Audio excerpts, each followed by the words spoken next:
মাফ করলে একটা আলাদা শান্তি আছে ভাই। আপনি মাফ করবেন, দেখবেন আপনি দিন শেষে ভালো পাচ্ছেন। আর আপনি খালি ভাববেন যে আমি প্রতিশোধ দিব, ওরে আমি দেখে ছাড়বো, রিভেঞ্জ নিয়ে ছাড়বো, আপনি প্রতিশোধের আগুনে জ্বলে পড়ে ছারখার হয়ে যাবেন। So you have to forgive everyone from your heart. মন থেকে মাফ করবেন, হৃদয়ের প্রশান্তি দান করবে একজন। আওয়াজ দিয়ে বলেন তিনি কে?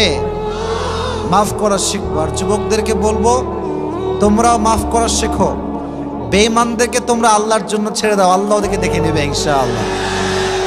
যারা প্রতারক, যারা বিশ্বাসঘাতক, যাদের কথা কাজে মিল নাই, এদের সাথে কোনো সম্পর্কের দরকার নাই, এদের জন্য আল্লাহ একাই যথেষ্ট। ঠিক কিনা বলেন যুবকেরা? আমরা তো বড় মনের মানুষ, আমরা তো ব্রড মাইন্ডেড পার্সোনালিটি বিলং করি, আমরা মাফ করে দিব, বাদ বাকি আল্লাহ ভরসা। ঠিক কিনা যুবকেরা? তাহলে প্রথম মেসেজ আজকের এই মাহফিলে, এই যে আমাদের হৃদয়টা আছে, এই হৃদয়ে কোনো হিংসা বিদ্বেষ থাকবে না, কারোর জন্য কোনো প্রতিশোধ থাকবে না। একটা সুন্দর হাদিস শোনাই। নবীজি বলেছেন আমার জীবনের সবচেয়ে বড় আমল কি তোমরা জানো? সাহাবা একরাম বলল ইয়া রাসূলুল্লাহ, বলেন কি আমল যেটা সবচেয়ে বড় আমল? নবীজি বলেন কোন তাহাজ্জুদ নয়, এটা কোনো দান নয়। ইন ইসতাতা'তা আন তুসবিহা ওয়া তুমসিয়া ওয়া লাইসা ফি কলবিকা গাশশুন লিআহাদিন ফাফআল যালিক ওয়া যালিকা মিন সুন্নতি ওয়া মান রাগিবা আন সুন্নতি ফালাইসা মিন্নি। নবীজি বলেন আমার জীবনের সবচেয়ে বড় সুন্নাত আমল হচ্ছে তুমি এক রাত কিংবা একটা দিন এমন ভাবে অতিবাহিত করবে যে তোমার হৃদয়ে কারোর জন্য কোনো হিংসা বিদ্বেষ থাকবে না। এটাই আমার সবচেয়ে বড় আমল। সুবহানাল্লাহ পড়েন আপনারা। একজন সাহাবী যে সবাইকে মাফ করে দিত, নবীজি তার ব্যাপারে দুনিয়াতে তিনবার জান্নাতের সুসংবাদ দান করেছেন। রংপুরের ভাইদের সুবহানাল্লাহ তো আসতে তো হইতে পারে না, জোরে সোরে সুবহানাল্লাহ পড়তে হবে তো। এজন্য আজ থেকে মাফ করব। রাজি আছেন তো ইনশাআল্লাহ? আল্লাহ আমাদেরকে এটা বোঝার তৌফিক দান করুক, পড়া আমিন।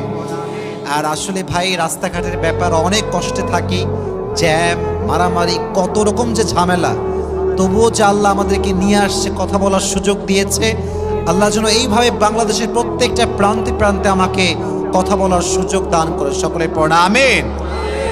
তবে এতটুকু বলতে পারি, আজকের ওয়াজ যে শুনবে তার জীবনের সমস্ত দুঃখ কষ্ট হালকা হয়ে যাবে। সুবহানাল্লাহ পড়লেন না আপনারা? জীবনে যে ধৈর্যশীল হতে পারে নাই, সে তার জীবনে সফল হতে পারে নাই। ঠিক কিনা যুবকেরা বলো? If you wanna get the ultimate success in your life, then you must have to be patient. যদি আপনি আপনার জীবনে সফল হতে চান, ধৈর্যশীল হওয়ার দরকারটা যুবক ভাইরা আছে না নাই? তাহলে আজকে আমাদের আলোচনার সেন্ট্রাল থিম বা সাবজেক্ট ম্যাটার হচ্ছে সবর। জোরে বলতে হবে, নামটা কি? এই তোমরা কথা বলো না কেন? বলেন সবাই মিলে বলেন, বলেন সবর। এবার বলেন ধৈর্য। জীবনে সফল হতে লাগবে কি? বলবেন হুজুর এটা তো খুবই কমন ওয়ার্ড, সবর তো খুবই একটা ফেমাস শব্দ, সবাই জানে সবর করতে হবে। বাট সবরের একটা লেভেল আছে। কেমনে সবর করবেন? সাহাবা একরাম কেমন করে সবর করেছেন, নবীজির স্ত্রীরা কেমন করে ধৈর্য ধারণ করেছেন, নবীরা কেমন করে সবর ধারণ করেছেন, কোরআন থেকে জানার দরকারটা যুবক ভাইরা আছে না নাই? আছে না নাই? ধৈর্য হচ্ছে এমন একটা যন্ত্র যা কখনো ব্যর্থ হয় না, এমন একটা তীর যা কখনো লক্ষ্য ভ্রষ্ট হয় না। ধৈর্য এবং সফলতাকে আল্লাহ তাআলা এক এমন বিজয়ী সৈনিক বানিয়েছেন যা কখনো পরাজিত হয় না। সুবহানাল্লাহ পড়লেন না? ধৈর্য এবং সফলতা হচ্ছে সহোদর ভাইয়ের মতো। যে ধৈর্যশীল হবে সে সফল হবে, আর যে হাল ছাড়বে সে অসফল হয়ে যাবে। ঠিক কিনা যুবকেরা? ওয়াস্তাঈনু বিসসবরি ওয়াসসালাহ। আল্লাহ বলছেন তোমরা আমার কাছে সাহায্য চাও দুইটা জিনিসের মাধ্যমে, এক হচ্ছে ধৈর্য, দুই হচ্ছে নামাজ। বলেন যুবক ভাইরা, এক নম্বরে কি? বলেন জোরে, এক নম্বরে কি? দুই নম্বরে নামাজ। দুইটা জিনিস দিয়ে আমার কাছে সাহায্য চাও, তোমার সাহায্য চাওয়ার সঙ্গে সঙ্গে আমি আল্লাহর গায়েবী সাহায্য তোমার কাছে পৌঁছে যাবে। সুবহানাল্লাহ পড়ে। দিস ইজ দ্য সবর। এটা হচ্ছে ধৈর্য। সাহাবায়ে কেরামদের মাঝে কেমন ধৈর্য ছিল, নবীদের মাঝে কেমন ধৈর্য ছিল, কোরআন থেকে কিছু এক্সাম্পল আমরা জেনে নিব।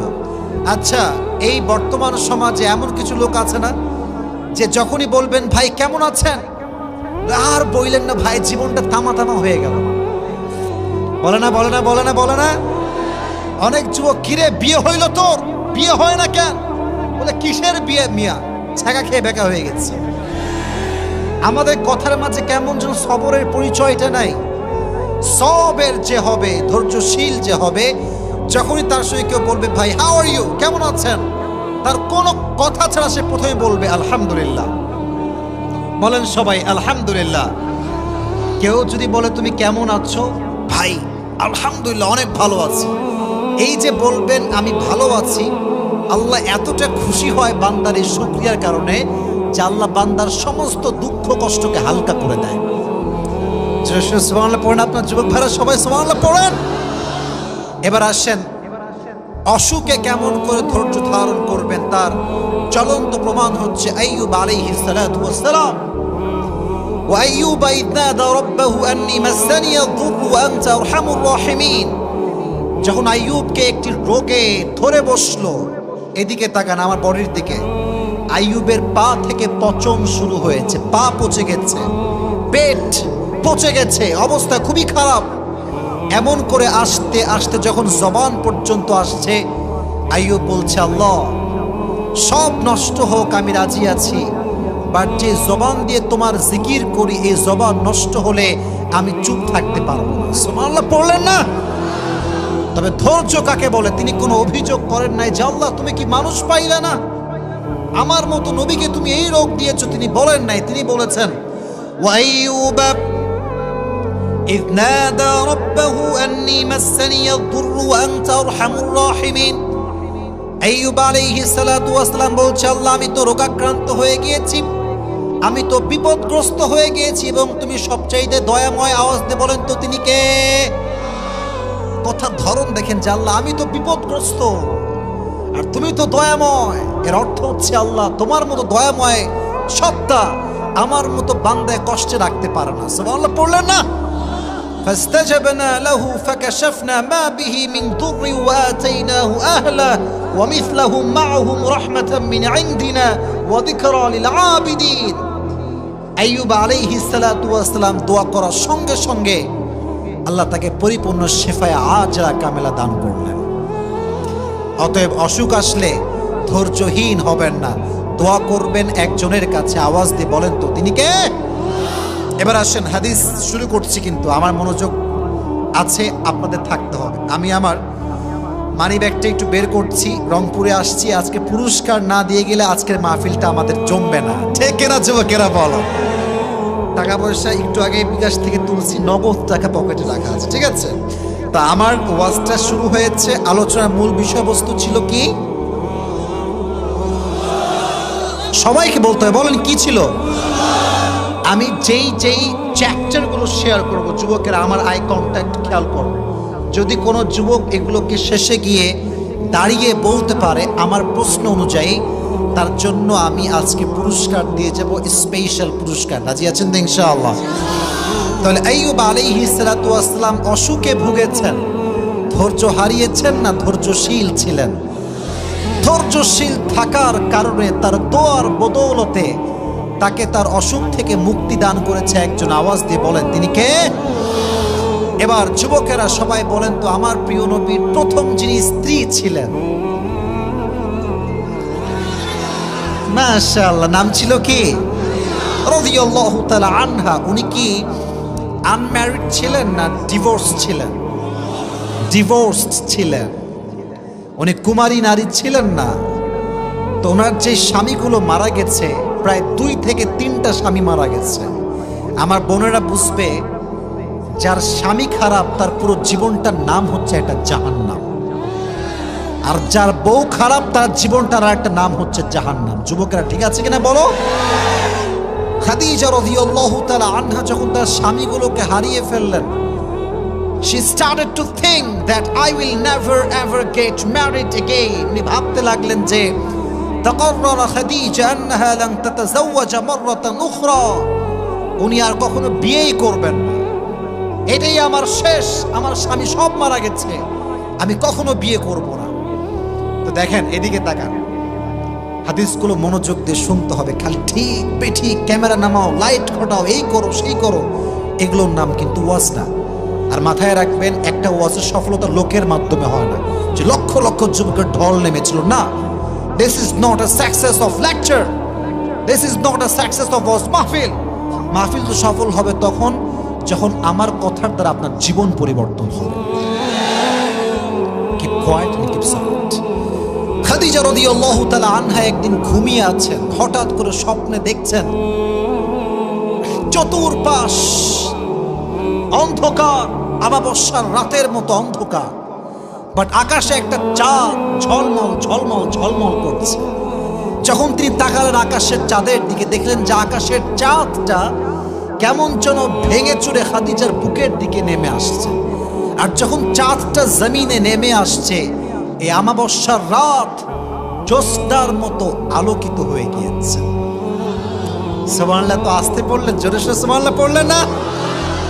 স্বপ্ন দেখার সঙ্গে সঙ্গে খাদিজা রাদিয়াল্লাহু তাআলা আনহার ঘুম ভেঙে গিয়েছে। ঘুম যখন ভেঙে গিয়েছে, তিনি সঙ্গে সঙ্গে উঠে ওয়ারাকা বিন নাফিলের কাছে গিয়েছেন, তার চাচা হয়, স্বপ্নের ব্যাখ্যাকারক ছিলেন তিনি। বলছে, চাচা জান, আমি স্বপ্নে দেখেছি কি জানেন? বলছে, কি স্বপ্ন? বলছে, রাত গভীর অন্ধকার, হঠাৎ করে চাঁদের একটা টুকরা আমার বুকের দিকে নেমে আসছে এবং ওই চাঁদের আলোতে পুরো আশেপাশের সবকিছু আলোকিত হয়ে গিয়েছে। এটার ব্যাখ্যাটা কি? চাচা সব কিতাব খুললেন, তাওরাত ইনজিল খুললেন, উনি ব্যাখ্যা পড়ে বুঝতে পারলেন যে ব্যাখ্যাটা আসলে কি হবে। উনি বললেন, তোমার বুকে যেই চাঁদটা আসছিল, ওই চাঁদটা হচ্ছে শেষ নবী, প্যারা নবী, বিশ্ব নবী মুহাম্মদুর রাসূলুল্লাহ সাল্লাল্লাহু আলাইহি ওয়াসাল্লাম। উনি বললেন যে মানে এর অর্থটা কি? উনি বললেন যে, খাদিজা, তুমি যে বলেছিলা যে I will never ever get married again, আমি যে আর বিয়ে করব না, আল্লাহ তোমার জন্য এমন একটা পাত্র রেডি রেখেছে, তুমি বিয়ে না করে যাবা কোথায়? সুবহানাল্লাহ পড়েন আপনারা। উনি কিন্তু ধৈর্যের পরিচয় দিয়েছেন, ভেঙে পড়েন নাই। বাবার মৃত্যুর পরে কোটি টাকার বিজনেস, উনি একা একজন নারী সব বিজনেস সামলেছেন। আল্লাহু আকবার। তো বলছে, তাই নাকি? তাহলে কি সবরের ফল এত মিষ্টি হয়? ধৈর্যের ফল এত মিষ্টি হয়? অপেক্ষা শুরু করলেন যে কবে আমার সঙ্গে তার দেখা হবে। হঠাৎ একদিন নবীজির সঙ্গে দেখা হলো ব্যবসার খাতিরে। লম্বা হাদিস, আমি শর্টলি বলছি, প্রেসাইজলি বলছি। নবী যখন খাদিজার ঘরে প্রবেশ করলেন, খাদিজা বলেছেন, আমি ফিল করলাম যেন পূর্ণিমার চাঁদ আমার ঘরে প্রবেশ করেছে। আমার হৃদয়ে একটা প্রফুল্লতার ছোঁয়া বয়ে গেল। আল্লাহকে বললাম, আল্লাহ, তুমি যে তোমার ধৈর্যশীল বান্দিকে এত ভালোবাসো, আজকে আমি তিলে তিলে তিলে প্রমাণ পাচ্ছি। সুবহানাল্লাহ পড়েন। তো নবীজিকে দেখে তোমার প্রথমে পছন্দ হয়ে গেছে, বাট উনি কনফিউজড যে আসলেই কি এটা শেষ নবী? এটা কি আসলেই সেই নবী যার কথা আমার চাচা আমাকে বলেছিলেন? উনি তাওরাত ইনজিল খুললেন, থাক লাগবে না, তাওরাত ইনজিল খুলে নিয়াতে শুরু করলেন যে শেষ নবীর দেহের বৈশিষ্ট্য কেমন হবে। উনি পড়তে শুরু করলেন, শেষ নবীর দেহের বৈশিষ্ট্য হবে, বুকটা হবে উঁচা, পেটটা হবে নিচা, হাইটটা হবে, he will be neither absolutely white nor deep brown, কালারটা হবে খুব বেশি সাদাও না, খুব বেশি কালোও না, এটা হবে একদম সুন্দর লাবণ্যময় চেহারা। সুবহানাল্লাহ পড়লেন না? আর হাইটটা কেমন হবে? কানা রাবআতাম মিনাল কওম লাইসা বিতাবিল ওয়ালা বিলকাসির, the prophet was medium of height, neither tall nor short. নবীজি খুব লম্বাও না, খুব খাটোও না, মাঝারি গড়নের একজন মানুষ হবে। সুবহানাল্লাহ পড়লেন না? উনি মিলাতে শুরু করলেন যে how will be the haircut of last messenger Muhammad sallallahu alayhi wasallam, চুলের কাটিং হবে কেমন? উনি দেখতে পেলেন চুলের কাটিং হবে পাপড়ি কাটিং, ঘাড় পর্যন্ত। তাকায় দেখলেন নবীজির চুল বিশাল লম্বা লম্বা চুল। সুবহানাল্লাহ নাই আপনাদের মুখে? ওয়া কানা ইউফাররিকু বাইনা শা'রি, শেষ নবীর চুলের মাঝখানে সিঁথি থাকবে এবং নবীজির চুলের মাঝখানে স্মৃতি ছিল, এবং উনি সবসময় একটা আতর ব্যবহার করতেন। যখনই সেজদা দিতেন আতরের ঘ্রাণে সেজদার জায়গাটা খুশবুতে আমোদ হয়ে যেত। সুবহানাল্লাহ পড়েন। উনি ভাবলেন যে না, এটা আর ভুল হতে পারে না, এটাই তো প্রিয় নবী মুহাম্মদুর রাসূলুল্লাহ সাল্লাল্লাহু আলাইহি ওয়াসাল্লাম। যুবকেরা শোনো, পছন্দ হলে কিন্তু বিয়ের প্রস্তাব দেওয়ার সাহস সবার হয় না। ঠিক আছে না যুবক ভাইরা? বলো বলো বলো বলো। পছন্দ হয়ে যদি প্রস্তাব দেওয়া যেত তাহলে আজকের 80% যুবকের বিয়ে হয়ে যেত। ঠিক না? Actually we scared of it. আমরা খুব ভয় পাই যে গেলে কি যে বলে। আর আজকালকার বাবারা তো ইয়ার সির্ফ पैसा ढूंढता है कि पैसा कहाँ है। ছেলে ফ্রিল্যান্সিং করে লাখ লাখ টাকা কামায়, নো হবে না। সরকারি টাকলা, अरे 100% आ जाओ यार, हम तो शादी देने के लिए तैयार है।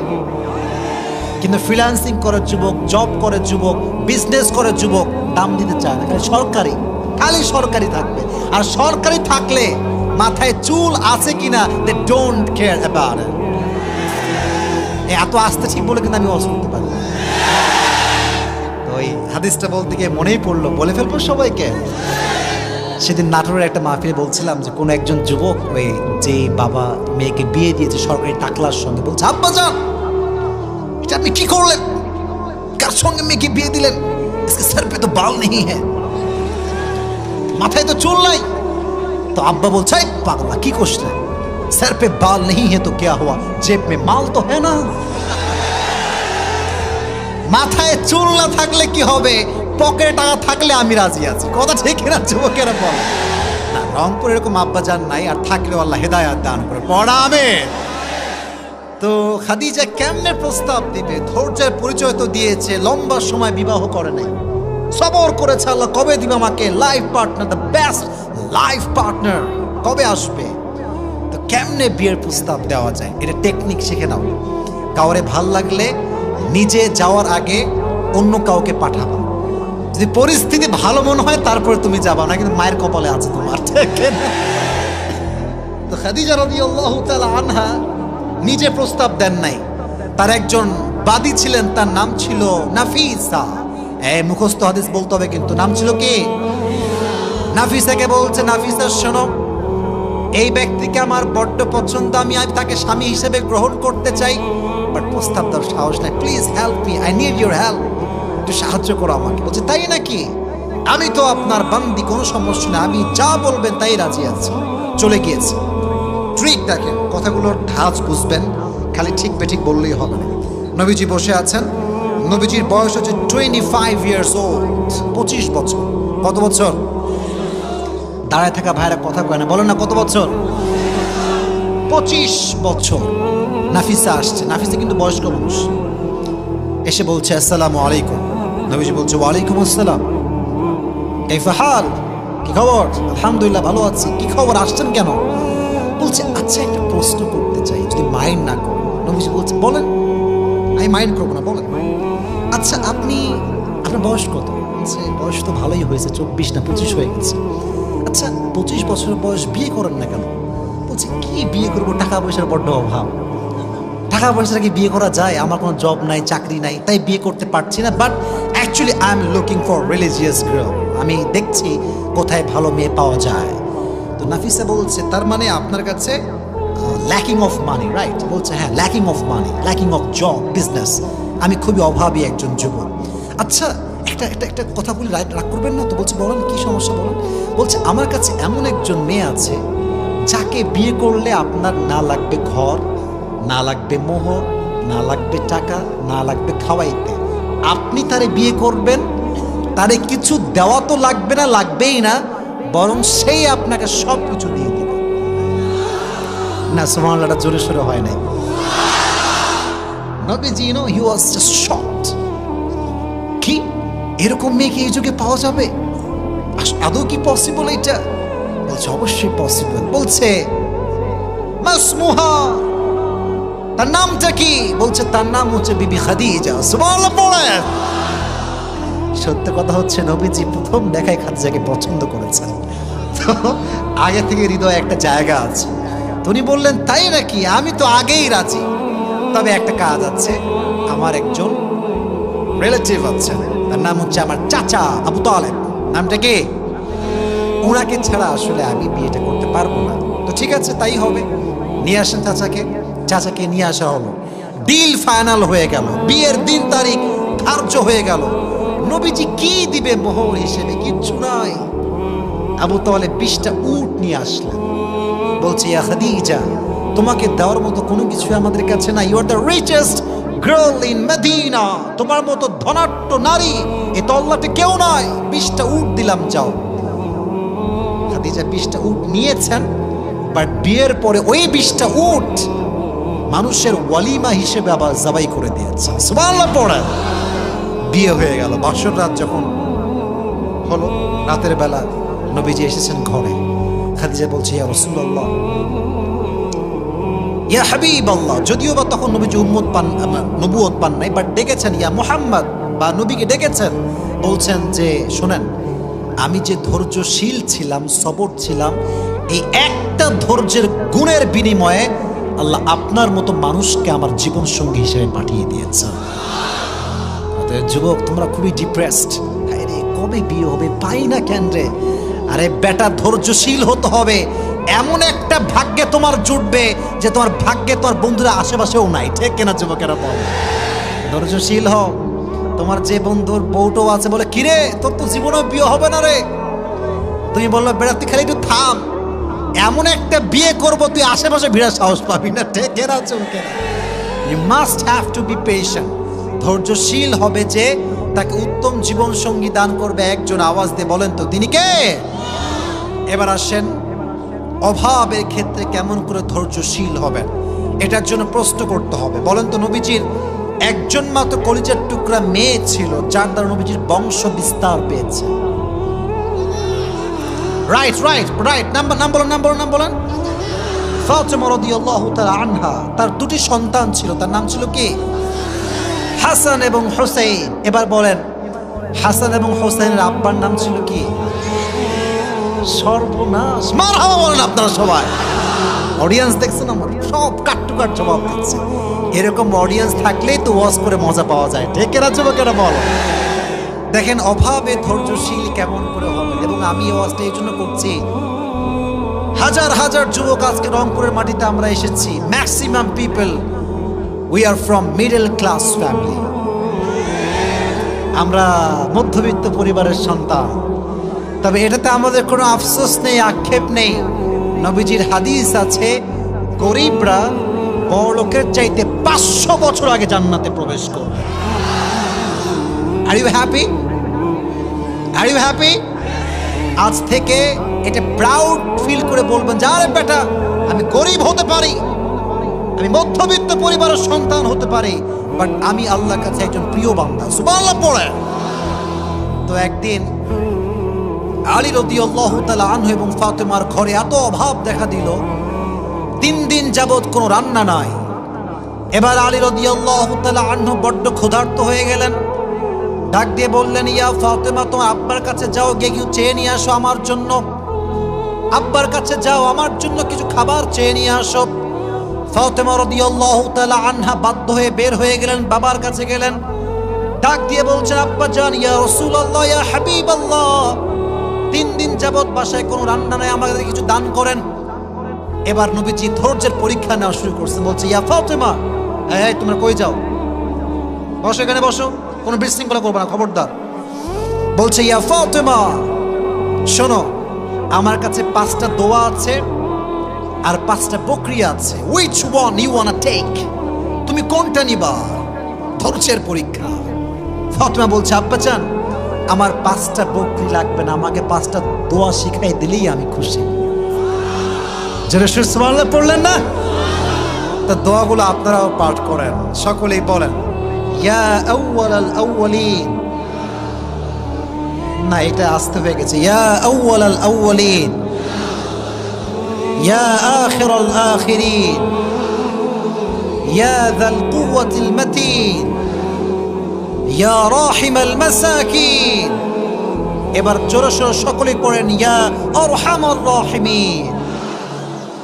এই 5টা শব্দের দোয়া যে ব্যক্তি অভাবে পাঠ করবে, তার দোয়ার বিনিময়ে আল্লাহ থেকে সমস্ত অভাব থেকে মুক্তি দান করবেন। এই দোয়াটা বারবার পাঠ করবেন। তো তখন ফাতেমা রাদিয়াল্লাহু তাআলা আনহা বাসায় ফিরে আসছেন। ওইদিকে আলী রাদিয়াল্লাহু তাআলা আনহু অপেক্ষা করছেন ফাতেমা কখন আমার জন্য খাবার নিয়ে আসবে। ফাতেমা রাদিয়াল্লাহু তাআলা আনহা যখন বাসায় আসছেন, হাতটা ফাঁকা, হাতে কোনো খাবার নাই, চাল নাই, ডাল নাই। আলী রাদিয়াল্লাহু তাআলা আনহু খেপে গেছেন, ফাতেমা আইনা তুআম, খাবার কোথায়? তোমার তো হাত ফাঁকা। বলছে আলী ভালো করে খেয়াল করো, আমার হাত ভরা। হাত ভরা মানে ভালো করে ব্যাখ্যা করো।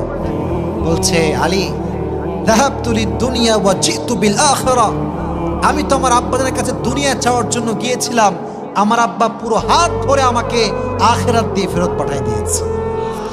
গিয়েছিলাম দুনিয়া চাওয়ার জন্য, আমার আব্বাজান আমাকে আখিরাত দিয়ে পাঠিয়ে দিয়েছেন। এবার আলী রাদিয়াল্লাহু তাআলা আনহু নিজেই গেছেন নবীজির কাছে, ইয়া রাসূলুল্লাহ অনেক অভাব, কিছু দেন আমাদের সবাইকে। এবার নবী জামাইকে পরীক্ষা শুরু করছেন, জামাইকে ধৈর্যের পরীক্ষা। বলছে জামাই 5000 বকরি আছে আর 5টা দোয়া আছে, কোনটা নিবা? তো জামাই তো বুঝে গেছে আমার আব্বাজান, শ্বশুর আব্বাজান সবরের পরীক্ষা নিচ্ছেন। উনি বলছেন আব্বাজান 5000 বকরি লাগবে না, 5টা দোয়া শিখাই দিলে আমি খুশি হয়ে যাব। ধৈর্যের সঙ্গে ফিরে আসছেন। নবীজি সুসংবাদ দিয়েছেন, আমার জামাই আলী আমার সঙ্গে জান্নাতে একসঙ্গে আমার সঙ্গে দাঁড়িয়ে যাবে, আমার সঙ্গে থাকবে, আমার সঙ্গে থাকবে। তাহলে বোঝা গেল অভাব আসলে ধৈর্যশীল হওয়ার দরকারটা যুবক ভাইরা আছে না নাই? আছে না নাই? আর যদি অভাব আসে 5টা বাক্য বেশি বেশি পড়বেন, ইয়া আউয়ালাল আউয়ালিন, ইয়া আখিরাল আখিরিন, ইয়া যাল কুওয়াতিল মাতিন, ইয়া রাহিমাল মাসাকিন, ইয়া আরহামার রাহিমিন। এই 5টা বাক্য বেশি বেশি পাঠ করলে আপনার অভাব দূর করে দিবে একজন, তিনি কে? তাহলে অভাব আসলে আমরা অভিযোগ করবো না যে আল্লাহ তুমি গরিব কেন বানালা, গরিব হয়ে আমি খুশি হলাম এই জন্য যে কিয়ামতের দিন আমার হিসাব সহজ হয়ে যাবে। ঠিক কেনা যুবকেরা বলো? এবার আসেন, মাঝে মাঝে আমাদের জীবনে এমন হয় না যে মানুষ আমাদেরকে মিথ্যা অপবাদ দেয়? দেয় না, দেয় না, দেয় না, দেয় না, দেয় না? দেখবেন মিথ্যা অপবাদ এত খারাপ, এত খারাপ। একজন যুবকের চরিত্র, একজন নারীর চরিত্র নিয়ে মানুষ যখন কথা বলে, তার পুরো ক্যারিয়ারটাও ধ্বংস হয়ে যায়। আমি মনে করেন কারোর সাথে আমার কোনো বাজে সম্পর্ক নাই। একজন বলল যে হুজুরের এই মেয়ের সঙ্গে বাজে সম্পর্ক, কথা কথা। এখানে যুবক আছে, তার কোনো বউ নাই, গার্লফ্রেন্ড নাই, কিচ্ছু নাই। কেউ ফেসবুকে পোস্ট করলো যে এই যুবকের সঙ্গে আমাদের এলাকার 4 জন্মের অবৈধ সম্পর্ক আছে। এটার নাম হচ্ছে ব্লেম, অপবাদ। অপবাদ আসলে কেমন করে ধৈর্যশীল হবেন একটা হাদিস শোনাই। তবে এটার আগে আর কি প্রশ্ন, নবীজির একজন মাত্র wife, she was not married, she was virgin, তিনি একজন কুমারী ছিলেন। তোমরা বলো নামটা কি ছিল যুবক ভাইরা? বলো বলো। আয়েশা রাদিয়াল্লাহু তাআলা আনহা। আচ্ছা এবার প্রশ্ন, নবী যখন আয়েশাকে বিয়ে করেছিলেন, আয়েশার বয়স ছিল কত? কে বলতে পারবে? আপনারা বলেন না, কয় বছর? কয় বছর? মাথায় রাখবেন, যখন বিয়ে হয় তখন বয়স ছিল 6, আর যখন শ্বশুর বাড়িতে তুলে নিয়ে আসে তখন বয়স ছিল 9। সুবহানাল্লাহ পড়লেন না আপনারা? অনেক নাস্তিক বলে যে আমার নবী নাকি নারী লোভী ছিল, এই জন্য নাকি নবীজি নারীকে 6 বছর বয়সে বিয়ে করেছেন। নাউজুবিল্লাহ পড়লেন না? আরে যে আমার নবীকে গালি দেয়, এটা পিতৃ পরিচয়হীন জারদ সন্তানের, জন্মের ঠিক নয়। আমি আসিফের স্পষ্ট বক্তব্য রংপুরের মাটিতে আমি দিয়ে যাচ্ছি, খুব ভালো করে শুনবেন। আমাকে গালি দাও আমি সহ্য করব, বাপকে দাও সহ্য করব, পরিবারকে দাও সহ্য করব, মাকে দাও সহ্য করে ফেলবো কোনো মতে। বাট আমার নবীকে নিয়ে একটা টু শব্দ বলবা, আমার দেহে 1 ফোঁটা রক্ত যতক্ষণ পর্যন্ত আছে এটা আমি চুল পরিমাণ বরদাস্ত করতে পারবো না। এটার নাম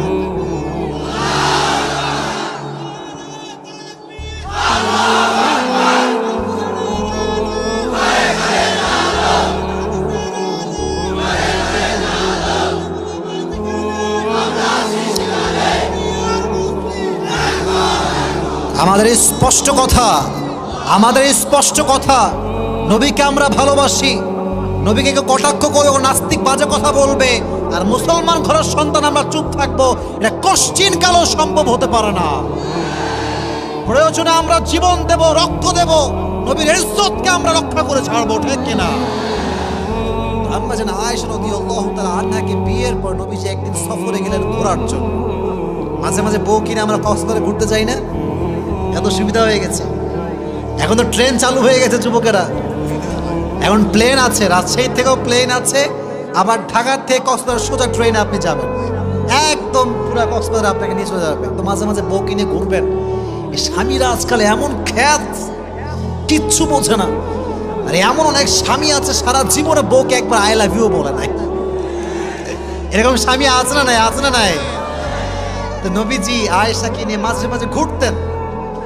তবে এটা একটা সিস্টেম ছিল, লটারি সিস্টেম। রংপুরের ভাইয়েরা কি সিস্টেম? লটারি। একটা এরকম বাটি থাকতো, সব বিবির নাম রাখা হতো, 1 2 3 4 করে নাম রাখা হতো। তো যার নামটা উঠতো নবীজি তাকে নিয়ে ঘুরতে যেতেন। তো সেই মাসে যার নাম আসছে তিনি হচ্ছেন আয়েশা। সুবহানাল্লাহ পড়লেন আপনারা সবাই? সবরের মেসেজটা কোথায় আমি দিচ্ছি এখন? আয়েশাকে নিয়ে ঘুরতে যাওয়ার পর যখন কাম ব্যাক করবেন, আয়েশা রাদিয়াল্লাহু তাআলা আনহা প্রকৃতির ডাকে সাড়া দেওয়ার জন্য উট থেকে নামলেন। আগের যুগে এটাকে বলা হতো হাউদাজ, পালকি, পালকিতে চড়ে ঘোরা হতো। তো আয়েশা রাদিয়াল্লাহু তাআলা আনহা ছিলেন, she was slim, she was not a fat. তিনি একজন স্লিম বডির মানুষ ছিলেন। তো দেখবেন স্লিম বডির মানুষ যখন রিক্সায় ওঠে, রিক্সাওয়ালা বোঝে না যে পেছনে কেউ আছে কিনা। আর যখন একটা মোটু মার্কা লোক ওঠে, দুইজনের জায়গা ওই একাই খেয়ে ফেলে, ঠিক আছে কিনা? তো আয়েশা রাদিয়াল্লাহু তাআলা আনহা ছিলেন স্লিম। কেন বললাম একটু সামনে বুঝবেন, জানি কেন এটা শেয়ার করলাম। তো যখন উনি প্রকৃতিটাকে সাড়া দেওয়ার জন্য নেমে গেছেন, ওই সাহাবী দূরে গিয়েছে, ওইও প্রকৃতিটাকে সাড়া দেওয়ার জন্য গিয়েছে। তো যখন ফিরে আসছে, যেহেতু এটা উটের হাউদাজ, পালকি, পালকিতে কি নামানো থাকে? পর্দা। বলেন কি থাকে? ভেতরে কিছু সহজে দেখা যায় না। ওই সাহাবী ভেবেছে যে আয়েশা মনে হয় ঢুকে গিয়েছে, বসে পড়েছে, চিকন মানুষ তো বোঝা যায় না। তো সে উট নিয়ে চলে আসছে। এদিকে আয়েশা রাদিয়াল্লাহু তাআলা আনহা যখন কাম ব্যাক করেছেন, দেখছেন উট নাই। কিরে, উট গেল কোথায়? সাহাবী গেল কোথায়? মরুভূমির এরিয়া, কোথাও কেউ নাই। আয়েশা বুঝে গেলেন যে সে ভুল বুঝে চলে গেছে। এবার তিনি একটা চাদর বিছালেন, চাদর বিছিয়ে মুড়ি দিয়ে শুয়ে পড়লেন মরুভূমির মাঝে। ওই সফরে একজন সাহাবী, তার নাম হচ্ছে আব্দুল্লাহ ইবনে মুআত্তাল রাদিয়াল্লাহু তাআলা আনহু, তাকে নবীজি দায়িত্ব দিয়েছেন লস্ট অ্যান্ড ফাউন্ডের। যখন আমরা পিকনিকে যাই দেখবেন মাইক নেই, এই ছাত্ররা উঠে পড়ো বাসে, কে কোথায় আছো উঠে পড়ো, দায়িত্ব থাকে যে কেউ মিসিং না হয়ে যায়। তো আব্দুল্লাহ ইবনে মুআত্তাল যখন বুঝতে পারলো আয়েশা নেই, তখন তিনি চলে গেলেন খোঁজার জন্য। দেখলেন যে উনি এইভাবে কাপড় বিছিয়ে মুড়ি দিয়ে শুয়ে আছেন, খুব স্লিম একজন মানুষ। উনি গিয়ে, যেহেতু পর্দার আয়াত নাজিল হয়েছিল, উনি একটা কাশি দিলেন। আয়েশা রাদিয়াল্লাহু তাআলা আনহা বুঝতে পারলেন যে আমাকে রিসিভ করার জন্য লোক এসেছে। আয়েশা রাদিয়াল্লাহু তাআলা উঠে খুব সুন্দর করে মুড়ি টুড়ি দিয়ে পর্দা করে রেডি হলেন, উটের হাউদাজে উঠলেন। কিন্তু এদিকে সব সাহাবা একরাম ফিরে গেছে বাসাতে, কেউ নয়। সব সাহাবা একরাম যার যার গন্তব্যে পৌঁছে গিয়েছে। যখন আয়েশা একাই তার সঙ্গে ফিরে আসছে সে দূরের সফর থেকে, তখন মুনাফিকের সর্দার আব্দুল্লাহ ইবনে সালুল সুযোগ খুঁজে পেয়েছে অপবাদ দেওয়ার জন্য। যখন সে সকালবেলা ফিরে আসছে সারা রাত সফর করে, আব্দুল্লাহ ইবনে সালুল গোটা মদিনার ভেতরে প্রোপাগান্ডা ছড়িয়ে দিয়েছে যে মুহাম্মদের বিবি আয়েশার সঙ্গে আব্দুল্লাহ ইবনে মুআত্তালের জিনার সম্পর্ক আছে। নাউজুবিল্লাহ, তো আস্থা হয়ে গেল আপনাদের সবার। একজন নারীর জন্য এর চাইতে বড় ব্লেম, অপবাদ আর কিচ্ছু হতে পারে না, ঠিক কিনা? সোজা চরিত্রে আঘাত। তবে আয়েশা জানতেন না যে আমার বিরুদ্ধে এতটা অপবাদ ছড়ানো হয়েছে। উনি খেয়াল করলেন যে নবীজি আগের মতো আর ভালোবাসে না। আগে যেমন ভালোবাসতো, আই লাভ ইউ বলতো, ঘুরতে নিয়ে যেত, এখন আর ভালোবাসে না। কিন্তু জানেন না যে কি কারণ আসলে এর পেছনে আছে। এবার আয়েশা রাদিয়াল্লাহু তাআলা আনহা যখন বাবার বাসায় গেলেন, বাবা এ বাসা যাওয়ার পরে একজন মহিলা এসে বলছে, আয়েশা তুমি কি জানো তোমার বিষয়ে কি কি লটানো হচ্ছে? কি বলেন তো দেখি। বলছে তোমার বিষয় লটানো হচ্ছে, তুমি নাকি ওই সাহাবীর সঙ্গে জেনা করে ফিরে আসছো। নাউজুবিল্লাহ বললেন না? এটা শুনে আয়েশা মাথায় আকাশ ভেঙে পড়ছে। আরে আমার বিরুদ্ধে এত বড় অপবাদ আমি কেমনে সহ্য করব? আব্বা জান আপনি একটু বোঝান না, আমি তো এই অপবাদ, আমি তো এই কাজটা করি নাই। আবু বকর বলছে আমার কিচ্ছু করার নেই আম্মা জান, তুমি একটু দোয়া করো আল্লাহর কাছে। এবার নবীজি আসছে। দেখেন ভাই, সত্য কথা হচ্ছে এই, বিপদ আসলে বোঝা যায় কে ভালোবাসে আর কে ভালোবাসে না। আমি সব সময় বলি খারাপ সময়কে আমি অলওয়েজ থ্যাঙ্কস দেই, কারণ খারাপ সময় না আসলে আমি আমার আশেপাশের বেঈমানগুলোকে চিনতে পারতাম না। मैं हमेशा अपने बुरे वक्त का शुक्रिया अदा करता हूँ इसलिए कि उसने मुझे पैगाम दे दिया कि कौन मेरा अपना है और कौन मेरा पराया है। ঠিক না? বিপদ আসলে বোঝা যায় যে কে ভালোবাসে কে ভালোবাসে না।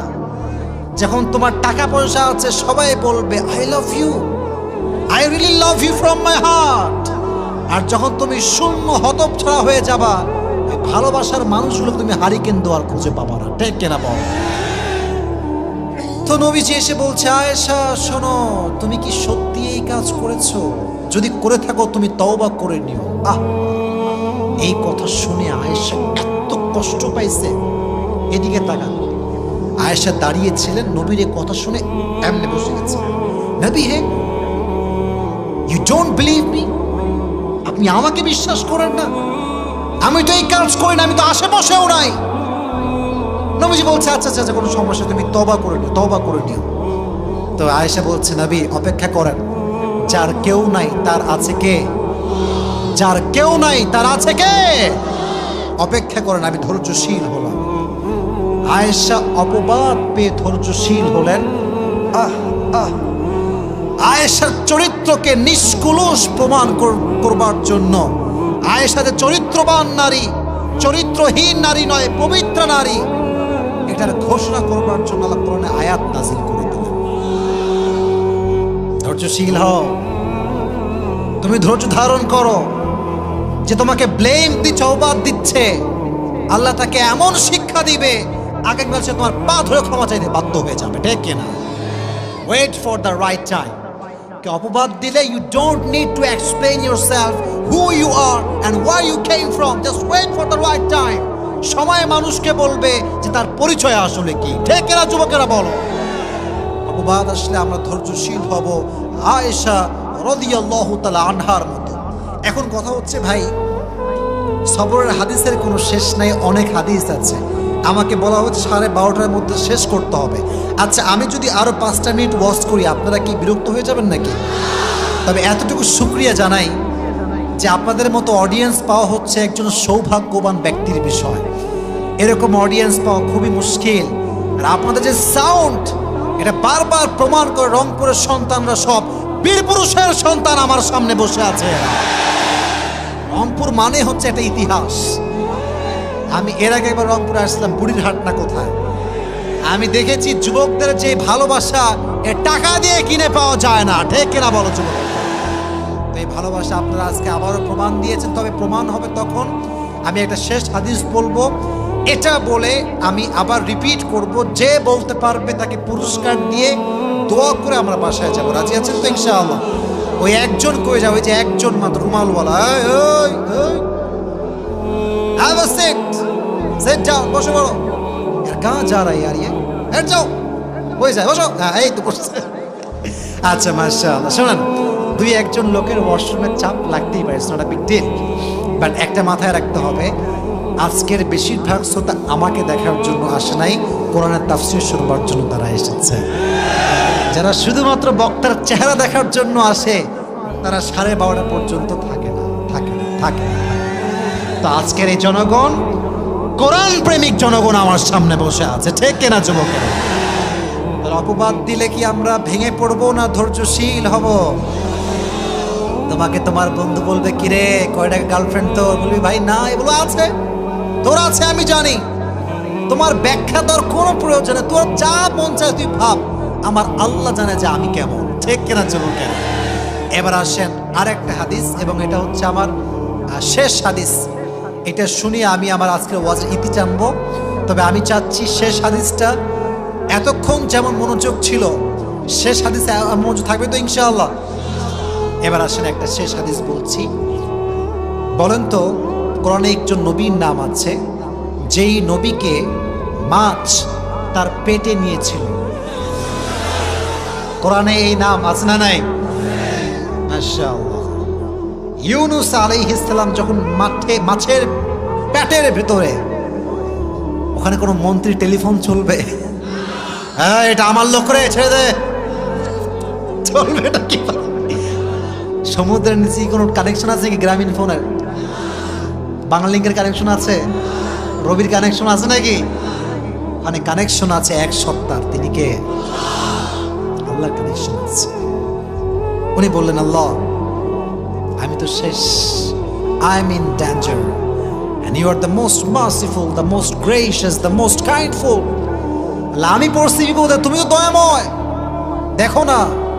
উনি দোয়া ইউনুস পাঠ করলেন। সবাই পড়েন লা ইলাহা, পড়েন না সবাই দোয়া ইউনুস, সবাই পড়েন লা ইলাহা ইল্লা আনতা সুবহানাকা ইন্নী কুনতু মিনাল যালিমিন। আল্লাহরে বাঁচাও, আল্লাহ বাঁচাও, আমি শেষ, মাছের পেটে আমারে কেউ উদ্ধার করতে পারবে না। আল্লাহ বলছে কেউ না পারলে আমি তো পারবো। মাছ দোয়া পাঠের সঙ্গে সঙ্গে ধৈর্য নিয়ে সে বসে আছে মাছের পেটে। এমন একটা বমি করেছে মাছটা জলের ভিতর থেকে, একটা বমিতে ইউনুস আলাইহিস সালাতু ওয়াস সালাম একদম মাটির উপরে এসে পড়ছে। সুবহানাল্লাহ পড়লেন না?